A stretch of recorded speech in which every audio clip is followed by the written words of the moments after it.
दोस्तों नमस्कार, आदाब, सत श्री अकाल। उर्मिलेश ऑफिशियल के इस कार्यक्रम में आपका बहुत बहुत स्वागत है। मैं हूं उर्मिलेश।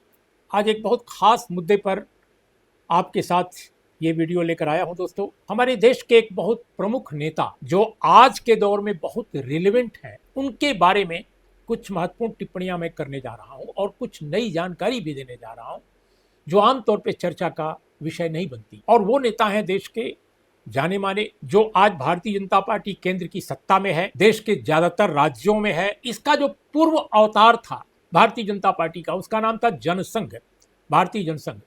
तो भारतीय जनसंघ के वो संस्थापक थे और उनका नाम था श्यामा प्रसाद मुखर्जी। श्यामा प्रसाद मुखर्जी की एक और विशेषता थी, वो जवाहरलाल नेहरू की अगुवाई वाले मंत्रिमंडल में मिनिस्टर थे और इंडस्ट्रीज को देखते थे, यानी उद्योग मंत्री थे, उद्योग धंधे के मंत्री थे। वो काफी बड़ी कैबिनेट, काफी महत्वपूर्ण कैबिनेट उनको मिली थी। श्यामा प्रसाद मुखर्जी बंगाल के एक ऐसी फैमिली से आते थे जिससे बहुत पढ़े लिखे लोग थे, जिसमें और बहुत जाहिर है समृद्ध भी थे, सम्मान भी था समाज में। तब अंग्रेजों का जमाना था। उनके पिता कलकत्ता यूनिवर्सिटी के वाइस चांसलर थे, आशुतोष मुखर्जी। और श्यामा प्रसाद मुखर्जी भी बहुत कम उम्र में कलकत्ता विश्वविद्यालय के वाइस चांसलर बने थे अंग्रेजों के जमाने। 33 साल की उम्र में वो वाइस चांसलर बन गए और मैं समझता हूं कि ये नेशनल रिकॉर्ड होगा। शायद आज भी कोई 33 साल का व्यक्ति वाइस चांसलर बना होगा, मुझे नहीं मालूम। लेकिन श्यामा प्रसाद मुखर्जी की एक विशेषता और थी कि उन्होंने भारतीय जनसंघ की स्थापना से पहले हिंदू महासभा में लंबे समय तक काम किया, काफी लंबे समय तक। और हिंदू महासभा में वो यूं कहा जाए कि 1942 के बाद ही वो लगातार अध्यक्ष रहे 1947 तक। और प्रदेश में, बंगाल में जो एक सरकार बनी थी फजलुल हक की अगुवाई में, प्रजा कृषक पार्टी की अगुवाई में, उसमें वो हिंदू महासभा की तरफ से मंत्री बने और फाइनेंस मिनिस्टर थे। यानी बंगाल की सरकार में उस वक्त जब वो सरकार गठबंधन की थी, जिसमें एक तरफ फजलुल हक की पार्टी थी और दूसरी तरफ हिंदू महासभा थी, तो उसमें वो फाइनेंस मिनिस्टर थे। लेकिन बाद के दिनों में जो हिंदू महासभाई श्यामा प्रसाद मुखर्जी हैं, उनका थोड़ा सा अलगाव हिंदू महासभा से हुआ। और हिंदू महासभा और आरएसएस के बीच में एक तरह का आदान प्रदान होता रहता है, संवाद का। आज भी होता है, उस वक्त भी होता था, क्योंकि दोनों हिंदूवादी, लेकिन दोनों के तौर तरीकों में, काम करने की शैली में फर्क रहा है, इसमें कोई दो राय नहीं है। एक जमाने में हिंदू महासभा के कई नेता आरएसएस के नेताओं से कहा करते थे कि भाई आप लोगों को एक राजनीतिक पार्टी बनानी चाहिए, लेकिन आरएसएस तब तैयार नहीं होता था। बाद के दिनों में आरएसएस ने पार्टी बनाई और आरएसएस ने पार्टी बनाने में बड़ी महत्वपूर्ण भूमिका अदा की थी, इसमें कोई दो राय नहीं। और वो पार्टी भारतीय जनसंघ थी। हालांकि कहा यह जाता है कि श्यामा प्रसाद मुखर्जी ने इनिशिएटिव पहले लिया। बहरहाल जो भी हो, लेकिन हिंदू महासभा से आए श्यामा प्रसाद मुखर्जी को आरएसएस का भरपूर समर्थन मिला। गुरु गोलवलकर, उन्होंने अपने संगठन के, आरएसएस के कई महत्वपूर्ण प्रचारकों को एक तरह से श्यामा प्रसाद मुखर्जी की अध्यक्षता में बनी पार्टी में काम करने के लिए लगाया। और उसमें एकमात्र जो जीवित बड़े नेता हैं वो लाल कृष्ण आडवाणी थे। बाकी वाजपेयी जी थे, सुंदर सिंह भंडारी थे और भी बहुत सारे लोग आए, नानाजी देशमुख थे। तब आडवाणी राजस्थान में काम करते थे, आरएसएस प्रचारक के रूप में, बिल्कुल नौजवान थे। और उनका परिवार सिंध से आया था, जो अब पाकिस्तान में है। वह भी, उन्होंने अपनी जो आत्मकथा लिखी है माई कंट्री, उसमें उन्होंने जिक्र किया है कि वो 3-4 बार मिले थे श्यामा प्रसाद मुखर्जी से। लेकिन दोस्तों, आज जो मैं श्यामा प्रसाद मुखर्जी के बारे में बात करने जा रहा हूं वो थोड़ा अलग ढंग की है।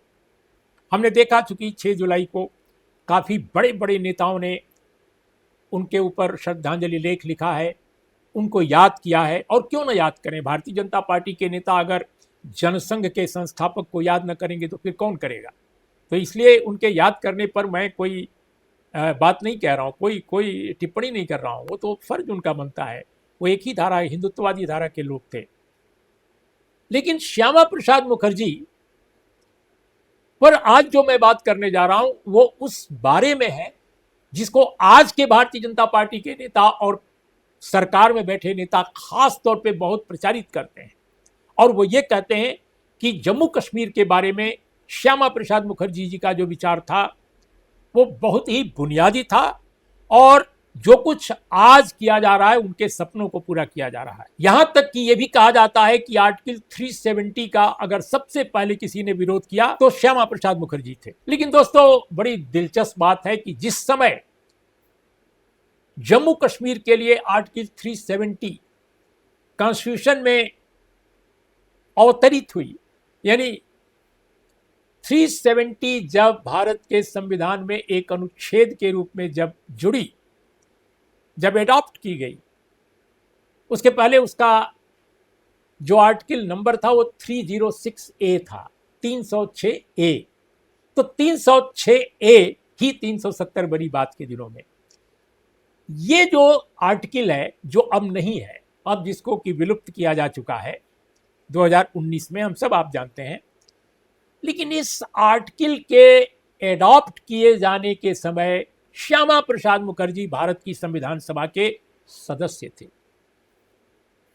वो भारत की संविधान सभा में बैठे थे, सारे डेलिब्रेशंस को सुनते थे।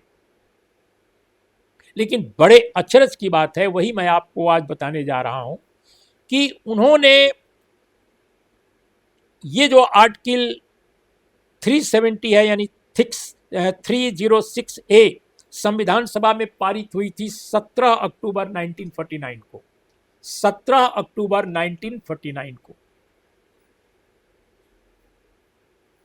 और ये जो गोपालास्वामी अयंगर साहब ने इसको रखा था, वही इसके बारे में माना जाता है कि इस आर्टिकल को ड्राफ्ट करने में उनकी सबसे अहम भूमिका थी।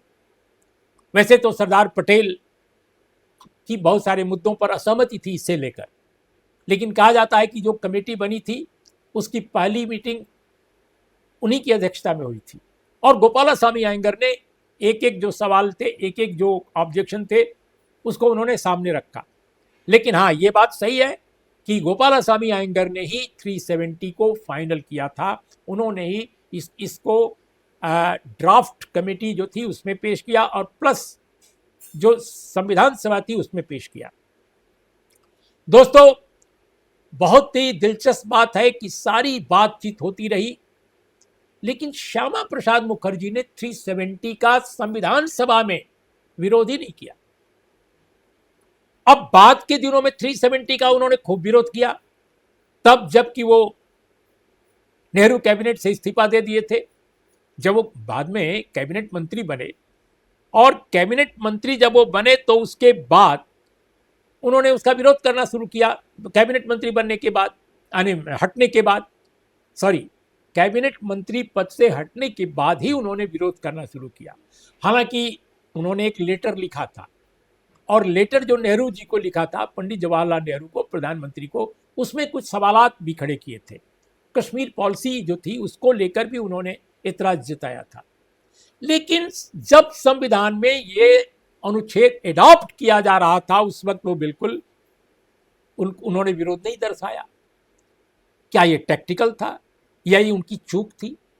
क्योंकि अगर वो विरोध करते तो शायद हो सकता है कि उससे असहमति रखने वाले और लोगों को एक ताकत मिलती कि भाई इतना महत्वपूर्ण व्यक्ति विरोध कर रहा है तो हमें भी विरोध करना चाहिए। लेकिन ऐसा कुछ नहीं हुआ। तो ये अपने आप में एक सवाल है जिसका जवाब आज जो उनके समर्थक हैं, उनके प्रशंसक हैं, शायद उनके पास भी नहीं है कि आर्टिकल 370 जिसके बारे में प्रचारित है कि ये श्यामा प्रसाद मुखर्जी ने इसका विरोध किया था, लेकिन संविधान सभा में तो विरोध नहीं किया जब ये आर्टिकल एडॉप्ट हो रही थी और श्यामा प्रसाद मुखर्जी वहां बैठे हुए थे। इसका विरोध सिर्फ एक व्यक्ति ने किया था पूरी संविधान सभा में इसका विरोध सिर्फ एक व्यक्ति ने किया था और उनका नाम था मौलाना हसरत मोहानी।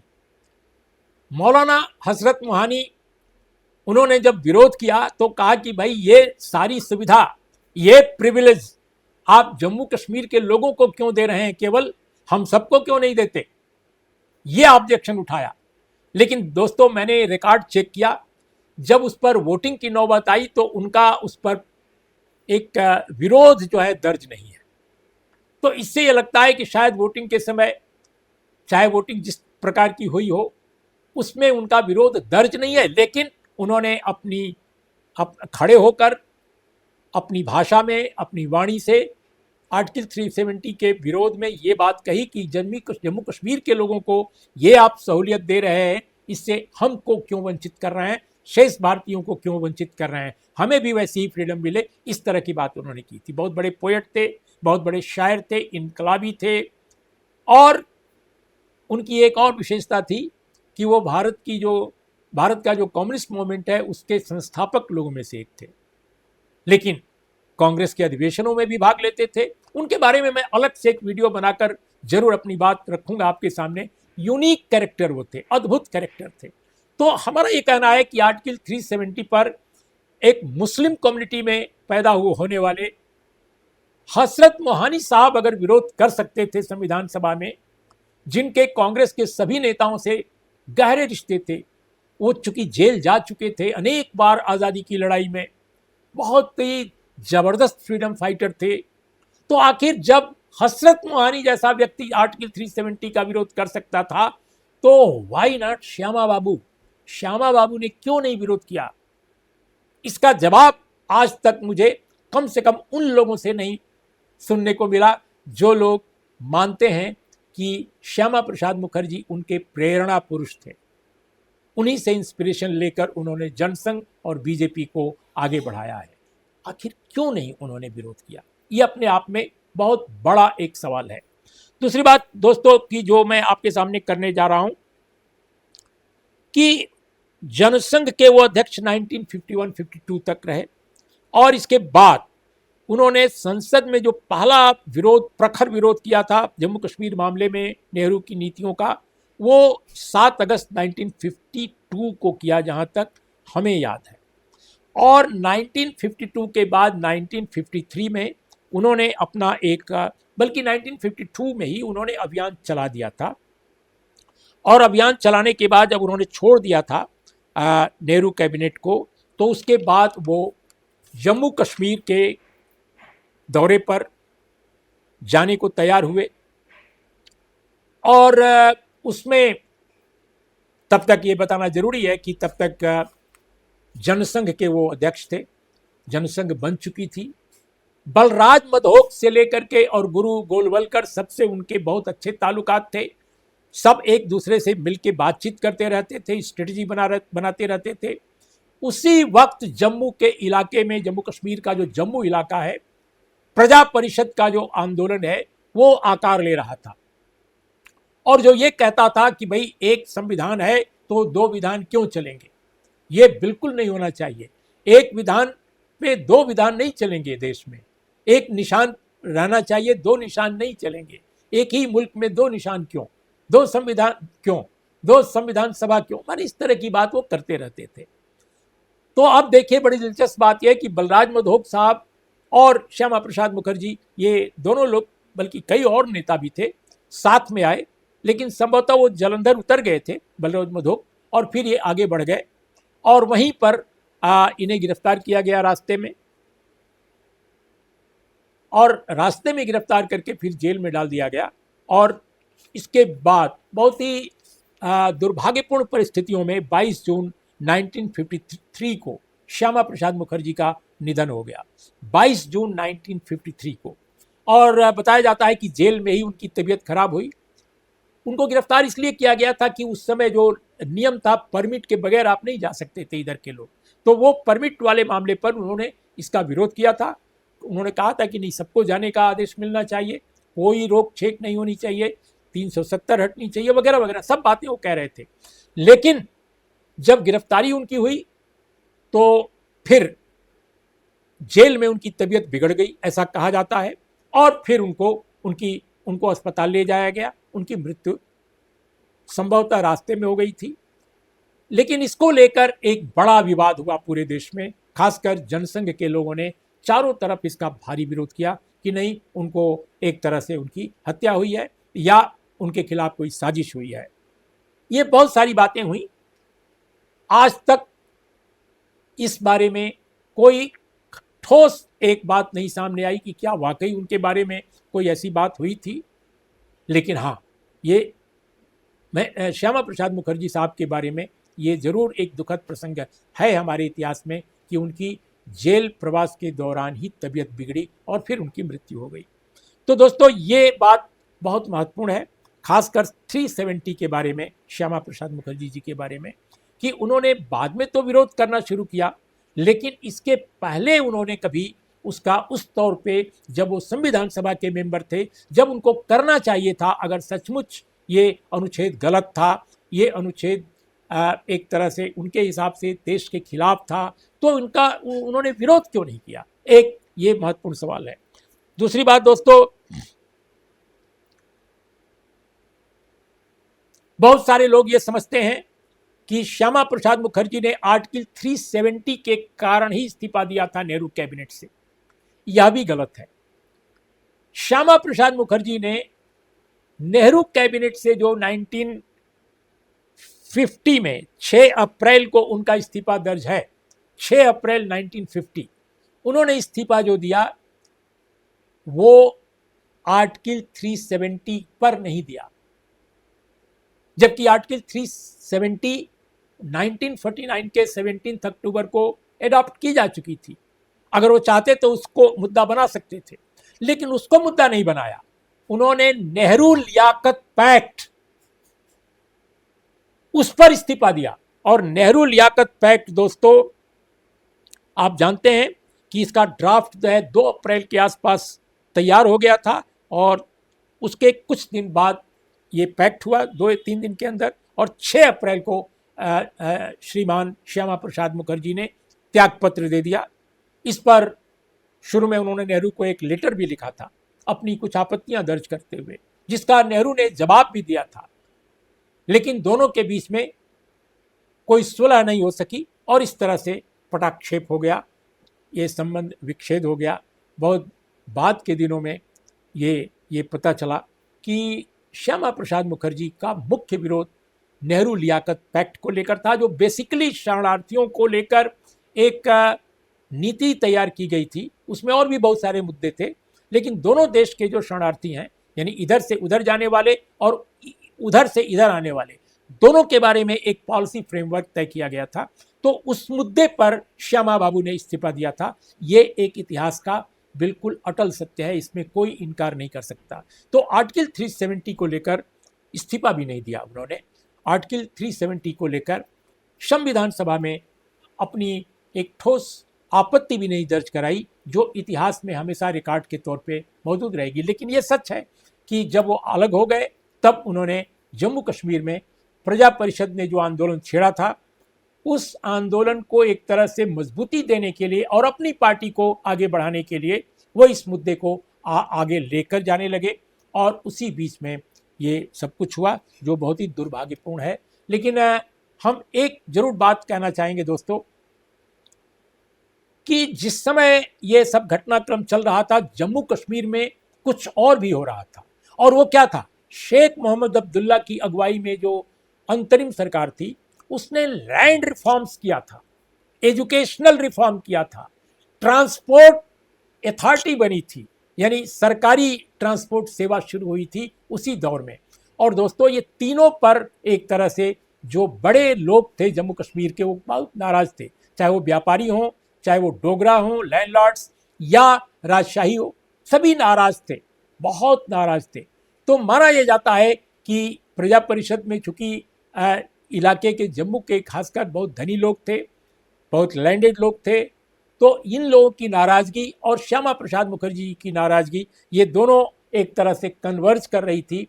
तो यह भी कहीं ना कहीं, भले कहा नहीं गया, लेकिन एक लैंड रिफॉर्म्स को लेकर, एजुकेशनल रिफॉर्म्स को लेकर एक जो रोष था, लैंडेड जो एलिट्स थे जम्मू कश्मीर के, कहीं ना कहीं उसको भी रिफ्लेक्ट कर रहा था उनका पूरा अभियान। इसमें भी कोई दो राय नहीं।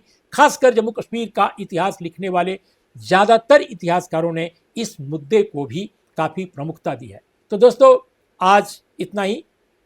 आपको हमारा ये कार्यक्रम कैसा लगा ज़रूर बताइएगा। तब तक के लिए इजाज़त दीजिए। नमस्कार, आदाब, सत श्री अकाल।